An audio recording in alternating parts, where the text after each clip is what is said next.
Shalom sahabat terang hidup yang saya cintai dalam Kristus. Kita bersyukur karena kita bisa berjumpa lagi. Kita akan membahas satu topik yang penting hari ini tentang bagaimana mengatasi rasa bosan dalam pernikahan. Nah, sebelum saya membahas tema ini, saya membaca dua ayat dari Kejadian pasal 29 ayat 18 dan 20 saya bacakan. Yakub cinta kepada Rahel, sebab itu ia berkata, "Aku mau bekerja padamu 7 tahun lamanya untuk mendapatkan Rahel anakmu yang lebih muda itu." Jadi bekerjalah Yakub 7 tahun lamanya untuk mendapatkan Rahel itu. Tetapi yang 7 tahun itu dianggapnya seperti beberapa hari saja karena cintanya kepada Rahel. Nah, ini ungkapan Yakub kepada pamannya Laban.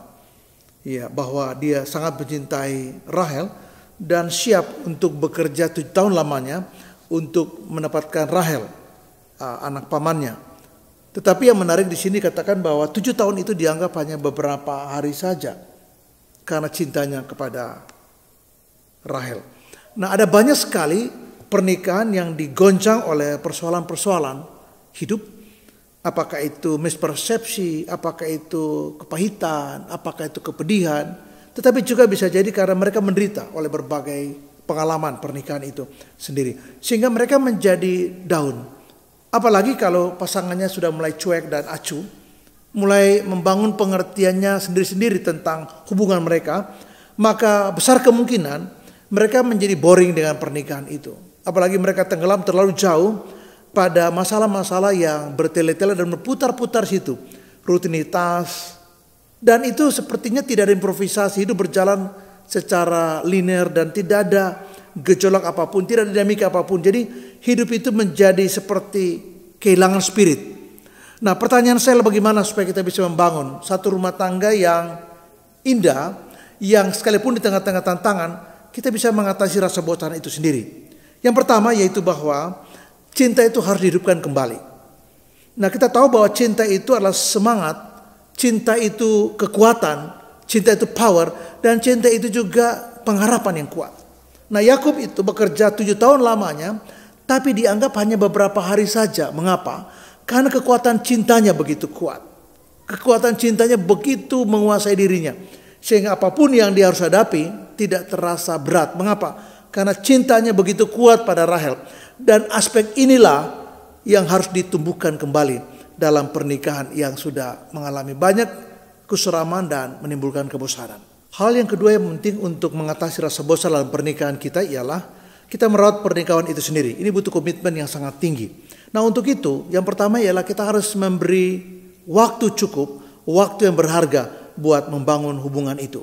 Nah, untuk merawat hubungan itu tidak bisa tidak. Kita harus memberi waktu cukup buat pasangan kita. Nah, masalahnya seringkali kita begitu sibuk dalam pekerjaan, usaha, pelayanan, sehingga waktu yang tersisa buat pasangan kita itu sedikit sekali. Sehingga apa yang bisa dikatakan tentang itu? Pasangan kita akan menafsir bahwa dia tidak penting bagi kita karena kita juga tidak memberi ruang buat dia. Kita hanya datang dan setelah itu tidur, bangun dan pergi dan begitu. Sehingga ketika waktu itu berjalan begitu lama, kebosanan itu menjadi sesuatu yang sulit lagi dihindari. Mengapa? Pasangan kita akan merasa bahwa dia tidak cukup berharga di mata kita karena kita lebih mementingkan kesibukan pekerjaan kita. Mungkin saja kita sibuk, tetapi itu bukan berarti bahwa kita harus mengabaikan pasangan kita. Yang berikut ialah bahwa kita harus membangun sebuah komunikasi yang terbuka. Nah, merawat pernikahan untuk mencegah atau meminimalkan kebosanan, rutinitas tenggelam di sana ialah kita membangun komunikasi. Dalam keterbukaan itulah kita bisa bicara, semua hal bisa dibicarakan dan kita bisa menemukan solusi atas setiap persoalan yang kita hadapi. Nah, untuk merawat pernikahan, aspek berikut adalah kita harus belajar membangun komunikasi yang terbuka. Nah, yang berikut ialah kemampuan untuk memberi apresiasi. Lebih tepat bukan kemampuan, tapi keinginan untuk memberi apresiasi.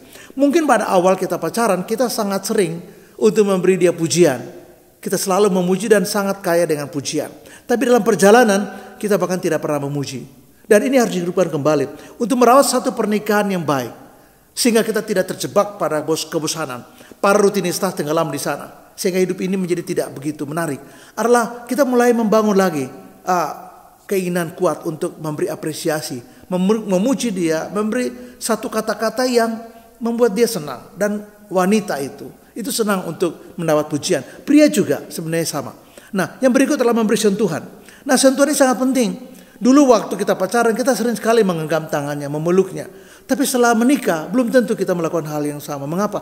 Mungkin kita berpikir kita sudah dapat. Mungkin sudah jadi suami istri. Jadi nggak perlu lagi mesra seperti itu. Padahal ini justru bagian dari bagaimana kita merawat pernikahan kita yang baik. Nah yang terakhir ialah dalam konteks ini adalah mari kita bagi beban hidup. Kalau kita punya pergumulan, mari kita berbagi cerita. Mari kita mengambil waktu untuk bicara apa yang menjadi katakanlah kesulitan kita. Ambil waktu untuk barangkali kita bisa berdoa bersama juga. Tapi ambil waktu untuk kalau kita punya beban, di-sharekan beban itu. Sebab kalau beban itu di-sharekan maka tidak akan terasa berat. Nah untuk merawat pernikahan kita harus juga bisa berbagi beban dengan pasangan kita. Supaya apa? Supaya pasangan itu tidak merasa sendiri dan juga masalah itu tidak terlalu berat. Kenapa? Karena dibagi untuk ditanggung bersama. Hal yang ketiga yang penting ialah bahwa kita ingat komitmen awal ketika kita menikah. Kita berjanji di hadapan Tuhan dan di hadapan pasangan kita. Juga disaksikan oleh jemaat. Yaitu bahwa kita akan selalu menjaga, merawat, memberi dukungan kepada pasangan kita. Nah biasanya janji ini dilupakan dalam perjalanan pernikahan. Mengapa? Entah karena begitu sibuk, entah karena berbagai masalah, berbagai konflik yang tidak beres. Kita kemudian menjadi saling terasing satu dengan lain. Nah ingatlah bahwa kita punya komitmen awal ketika kita mulai untuk menjalani hubungan ini. Waktu itu bahkan kita diberkati dan suasana begitu bahagia. Kalau kita mau kita bisa lihat album lagi. Bagaimana acara itu berlangsung dengan begitu indah sekali. Nah untuk bisa menjaga harmonisasi satu hubungan soliditas yang tinggi antara saya dan pasangan saya atau sebaliknya pasangan saya dan saya. Antara kita berdua, maka pilihan yang terbaik yang ketiga rasional ialah kita harus ingat pada komitmen kita mula-mula. Ada masalah pasti. Tidak ada pernikahan yang tanpa masalah. Tidak ada pernikahan yang bebas dari persoalan. Kita tiap hari menghadapi persoalan, tiap hari mengalami tantangan, tiap hari mengalami berbagai krisis dalam pernikahan. Entah diri kita sendiri atau pasangan kita atau bersama.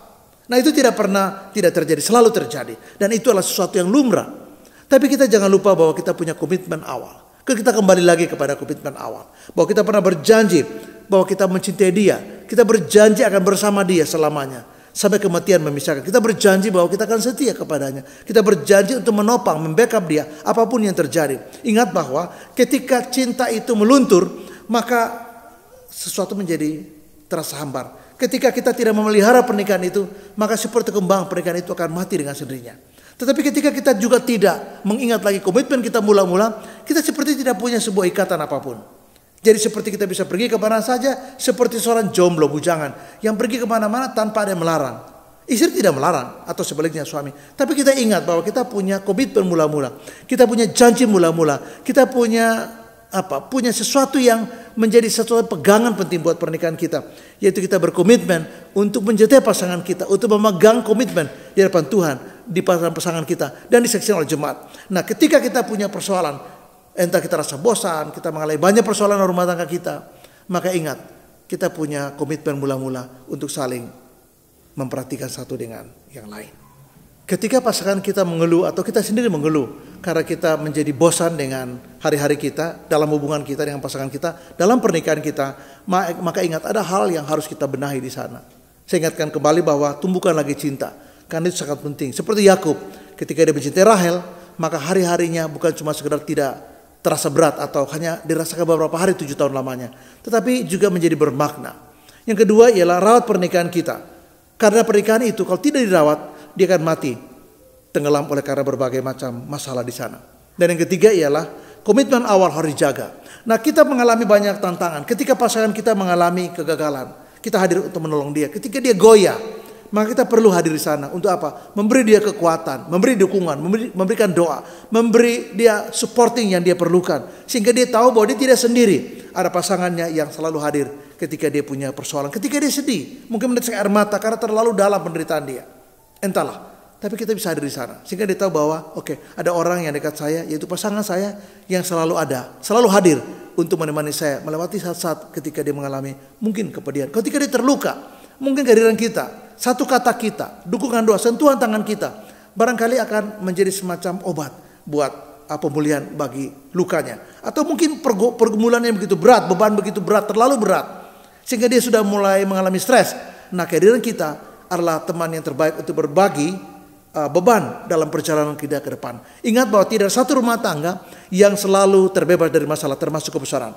Tapi saya ingin mengatakan ketika apapun yang terjadi, termasuk ketika kita mulai jenuh, kita mulai kepayahan karena hidup menjadi rutinitas saja. Tidak ada sesuatu yang terlalu indah dan sepertinya spiritnya mulai menghilang. Ingatlah, cinta mula-mula harus dihidupkan kembali.